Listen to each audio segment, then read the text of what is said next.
സാധിക്കില്ല. പക്ഷേ നെഹ്റുവിനെ അവർ എതിർക്കുന്നത് മാത്രമല്ല, നെഹ്റുവിനെ അവർ കൺവീനിയൻസ് സ്കേപ്പ് കോട്ടായി മാറ്റിവെച്ചിട്ടുണ്ട്. ചില കാര്യത്തിൽ അവർ പറയുന്നതിൽ ഒരു അടിസ്ഥാനമുണ്ട്. ഉദാഹരണം 62 ചൈനയിൽ നമ്മൾ ചൈനയുടെ എതിർ അതുവരെ എത്തിച്ചതും അത് നെഹ്റുവിന്റെ ചില തീരുമാനങ്ങളാണെന്ന് അവർ പറയുമ്പോൾ इतिहास खुद को दोहराता हो या फिर नहीं, लेकिन इतिहास के दामन पर लगे जख्मों को सियासत जरूर कुरेदता रहता है। कांग्रेस सांसद शशि थरूर का ये बयान इतिहास में कांग्रेस के दामन पर लगे उन्हीं जख्मों को कुरेद रहा है जो कांग्रेस के दर्द को और भी बढ़ाने वाला है। इतिहास में नेहरू के लिए कुछ फैसलों से कांग्रेस का दामन दागदार है।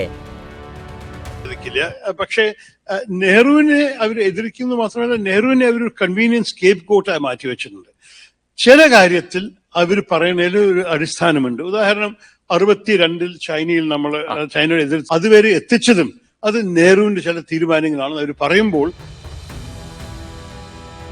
कांग्रेस सांसद शशि थरूर का ये बयान कोई साधारण बयान नहीं है, बल्कि वो ऐतिहासिक पर्दाफाश है जिससे कांग्रेस अब तक बचने की नाकामयाब कोशिश करती आ रही है।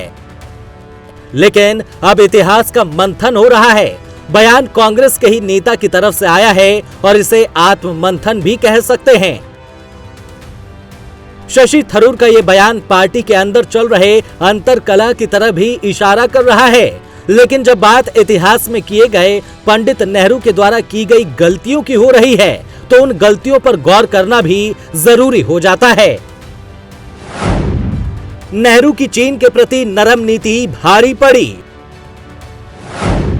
फॉरवर्ड पॉलिसी ने चीन को भारत पर हमला करने के लिए उकसाया। भारत को हार मिली और अक्साई चीन जैसे क्षेत्र हाथ से निकल गए। नेहरू ने लॉर्ड माउंटबेटन के कहने पर कश्मीर मुद्दे को यूएन ले गए। संयुक्त राष्ट्र में ले जाकर कश्मीर को अंतरराष्ट्रीय मुद्दा बना दिया। सेना को रोक दिया गया और पीओके का बड़ा हिस्सा पाकिस्तान के कब्जे में रह गया। शशि थरूर ने इतिहास के इन जख्मों को एक बार फिर ताजा कर दिया है। यही नहीं, थरूर ने मोदी सरकार को लोकतंत्र का विरोधी मानने से भी इनकार करके एक तरीके से अपने ही पार्टी के नैरेटिव को झूठा करार दिया है। शशि थरूर का ये बयान कांग्रेस के लिए सबक भी है, नसीहत भी और मुसीबत भी। लेकिन बीजेपी के लिए इस बयान में सिर्फ और सिर्फ सियासी अवसर था। लिहाजा बीजेपी भी इसे भुनाने से आखिर कैसे चूकती। बीजेपी प्रवक्ता राकेश त्रिपाठी से इसे लेकर सवाल किया गया तो वो भी इतिहास का आईना दिखाते हुए कांग्रेस पर बरस पड़े। कोई भी पढ़ा लिखा व्यक्ति यही बात स्वीकार करेगा कि जो गलतियां हैं उनको स्वीकार करना चाहिए, और जब तक गलतियां स्वीकार नहीं करेंगे तब तक आगे बढ़ने की संभावनाएं नहीं होंगी। कांग्रेस पार्टी नेहरू जी की गलतियों पर हमेशा पर्दा डालने का प्रयास करती रही है। बेहतर है कि वो नेहरू जी की गलतियों को स्वीकार करे और भविष्य में इस तरह की गलती नहीं करेगी, इस बात के लिए आश्वासन जनता को दे, तो शायद जनता उन पर कुछ विश्वास कर सकती है। लेकिन वो नेहरू जी की गलतियों पर पर्दा डालते रहे।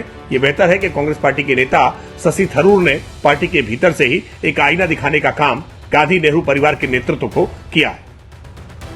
नेहरू की गलतियों को स्वीकारने की आवाज अब बुलंद होने लगी है। ये आरोप जब बुलंद होने लगे हैं कि कई दफा देश को त्रासदियों की आड़ में धकेलने के पीछे नेहरू की नीतियां ही थी। ये शायद वो सच है जिससे कांग्रेस हमेशा अपना मुंह छिपाती रही है। लेकिन अब कांग्रेस सांसद शशि थरूर के इस बयान ने एक नया ट्रेंड सेट करने की कवायद कर डाली है। Bureau report, prime news.